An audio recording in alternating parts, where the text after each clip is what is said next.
prazer enorme estar aqui, né? Espero contribuir para o seu programa aí, né? Que eu adoro, gosto bastante, né? E estamos à disposição aqui para conversar sobre o agronegócio, que é o nosso negócio. É isso aí, esse.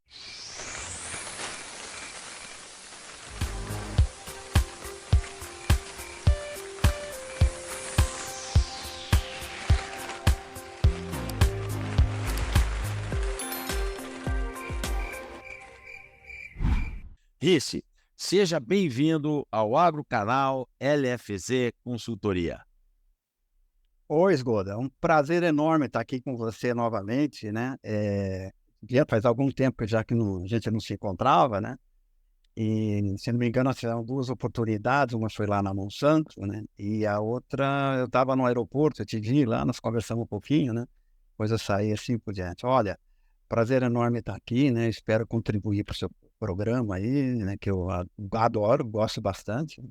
E estamos à disposição aqui para conversar sobre o agronegócio, que é o nosso negócio. É isso aí, Rice. Rice, é assim, ó. Eu sempre faço essa pergunta para todo mundo, porque além da gente levar a quem está nos ouvindo aqui, Rice, a sua história como um melhorista, como um geneticista, um homem do agronegócio muito ligado nesse segmento, tem o segmento do Rice agrônomo. Como é que você virou agrônomo, meu amigo? Você vem de uma família de agricultores? O que que te levou a partir para o lado da agronomia? Só para a gente entender. Vamos começar lá de trás, né? Nada. Assim, eu não tenho, a minha família não tem nenhuma ligação com a agronomia. Só pode falar um pouquinho, né, da história da minha família. Eu sou descendente de italianos, né? Meu avô migrou para cá em torno de 1910, em São Paulo. E, na verdade, você tem uma ideia, nenhuma deles da família teve no ramo da agricultura, né? Meu pai era oleiro. Eu vim de uma família muito pobre, sabe? Eu não sei se você já Deixa eu entender esse termo. Teu pai era? era empregado de olaria. Ah, oleiro, empregada de olaria. Ok. Exatamente. Família muito simples. Vieram para onde, esse? Onde que era esse Era local? barulho. Barulho. Guarulhos. Ok. Isso, exatamente. Então, ali, meu pai fez tinha o seu negócio lá de olaria ali, né? É muito difícil, quem sabe esse trabalho é bem complicado, mas tudo bem. Tirando as dificuldades, né? Sou dali, não, mas assim, eu sempre gostei desse ramo da agronomia. Não sabia direitinho, né? Sempre gostei. Quando tinha lá meus 14, 15, 16 anos, eu já fazia. Fui um criador de coelhos, sabe? Muito grande, né? Você foi criador de coelho antes da agronomia ou depois? Antes da agronomia. Aí, quando eu passei lá na Exalc, eu tive que me desfazer, né? Nós já vamos falar da Exalc, nós já vamos falar da Exalc. Eu vou querer saber seu apelido, segura aí. Mas vamos lá. Tá bom. Mas eu cheguei a ter 200 coelhas, sabe? Num quintal pequeno, assim vai. Então, era uma paixão minha Nó- também, sabe? Nós temos algo em comum, cara. Diz que de médico e louco todo mundo tem um pouco, né? Você criou coelho, eu criei escargot, cara. Acredita? Exatamente. Mas aí você resolveu fazer agronomia na Exalc. Não, na época que eu quis fazer agronomia, tem um fato interessante. Meu pai tinha um amigo lá, um amigo do amigo que era agrônomo. Ele falou: Roberto, eu vou convidar esse cara para falar com você, para te falar para você não fazer agronomia. É difícil, não sei o quê, pá. Mas, e o cara veio falar, a pessoa veio falar comigo, né? Mas eu não dei muita bola, não. Falei: bem, isso bem. Aí fui, prestei, fiz o vestibular lá, passei, né? E acho que foi uma coisa. Vamos lá, fala o apelido. Todo exalquiano tem apelido. Qual era o seu apelido? Eu era tatu. Por que que te deram o apelido de Tatu, homem? É o seguinte, eu acho, não sei te dizer não, eu era muito fuçador, sabe? Então, assim, todo lugar lá eu ia, pô, já fui lá no primeiro ano, já queria saber lá da genética, já fui conversar com o pai, com o Paterniani na época, aí fui, eu tinha 3 áreas que eu gostava, sabe, de me dedicar. Era a genética, a economia e a física. Você não vai acreditar, né? Mas era isso aí. E tanto é que eu lá na Exalc tinha um curso chamava SENA, ou normal, Centro de Energia Nuclear na Agricultura. Eles ofereciam um curso lá, sabe? os 20 melhores alunos lá. E eu fiz esse curso. Só que eu não estava entre os 20 melhores. Eu era o 22º, sabe? Mas você já pensava isso, nessa época que você estava fazendo faculdade, em partir para esse lado mais da pesquisa, mais de melhoramento? Já tinha essa ideia ou isso surgiu ao acaso? Não, já tinha.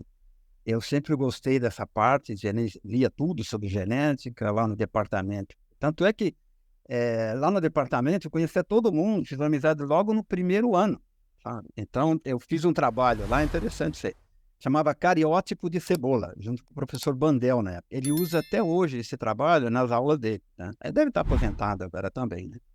Então, desde o começo eu fui fazer estágio lá, não ganhava nada, mas ia lá, sabe?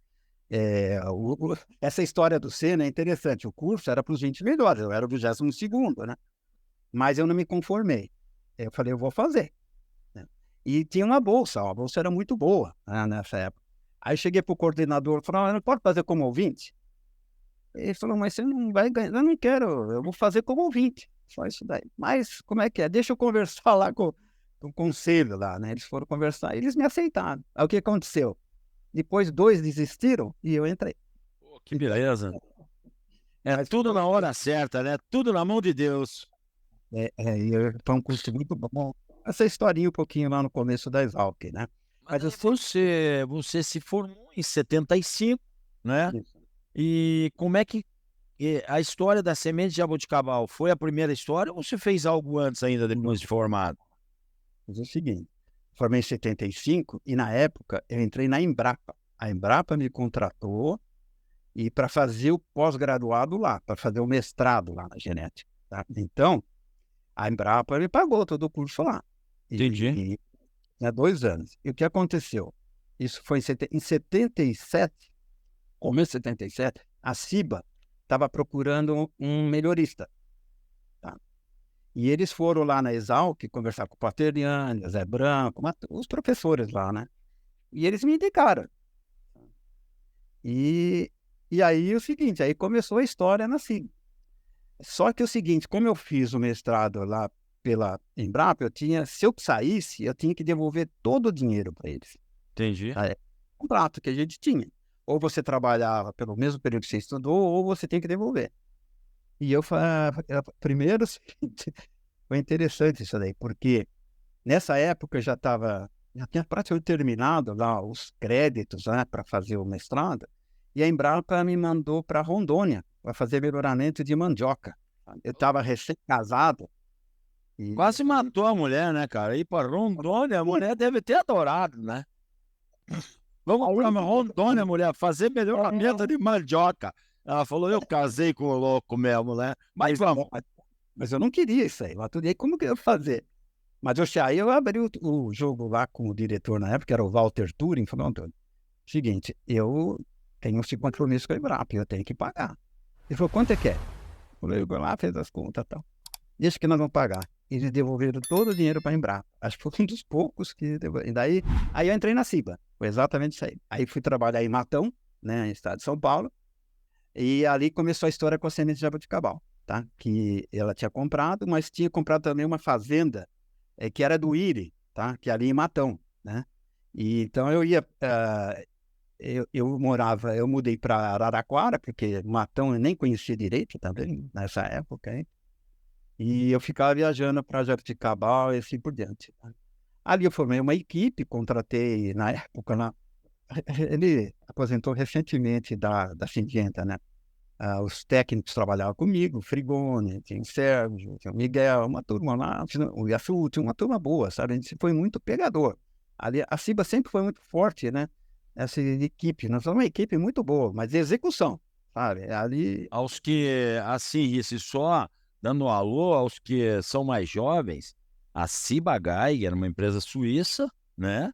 Que depois se uniu com Sandoz, virou Novartis, que se uniu com ICI, AstraZeneca ali depois e virou a Syngenta. Então essa aqui é uma história que nem eu mesmo sabia da onde nasceu, né?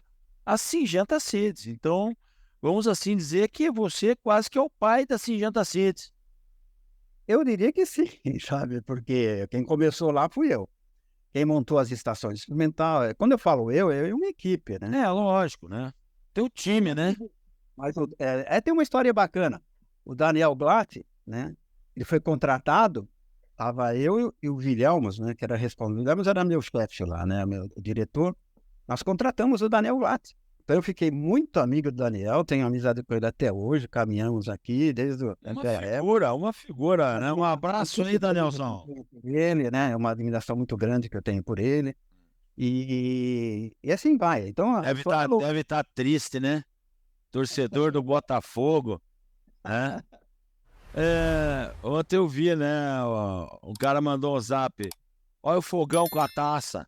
Era um fogão com uma taça de vinho em cima, né? Coitado do Daniel Glatt. Daniel, um abraço. Sinto muito pelo Botafogo, mas tamo junto. E aí, isso? E aí você veio a fazer parte, vamos assim dizer, da Germinal, né? A Germinal nasceu e você com um time de melhoristas lá. Você gerenciava esse time ou você também era um melhorista lá? Ali não tinha time, era eu e mais 3. O time era esse. Sabe? Depois é que a coisa desenvolveu. No começo ali, era eu e mais 3. A gente tinha que irrigar, carregava cano de irrigação. Cara, batia o escanteio e cabeceava. Até hoje eu faço isso. Você tem uma ideia, tem que bater o escanteio e tentar fazer o gol. Mas assim, ó, vou tentar encurtar a história aqui, né? Mas é o seguinte, então assim fiquei 18, eu entrei em 77, né? 76 na Germinal, né? Na época. Aí, nesse período aí, o Wilhelmus entrou como diretor, né, foi meu chefe lá. Em 81 eu fui para os Estados Unidos, né? Fiquei 6 meses lá acompanhando todas as estações, porque a Ciba tinha comprado a Funk Seeds International nos Estados Unidos, tá? Que ela era entrar. A Ciba Geiger não tem nenhum DNA de sementes, né? Esse é o negócio dela era químico e assim vai. Então ela comprou uma empresa nos Estados Unidos, comprou aqui, e eu faço parte dessa história, sabe?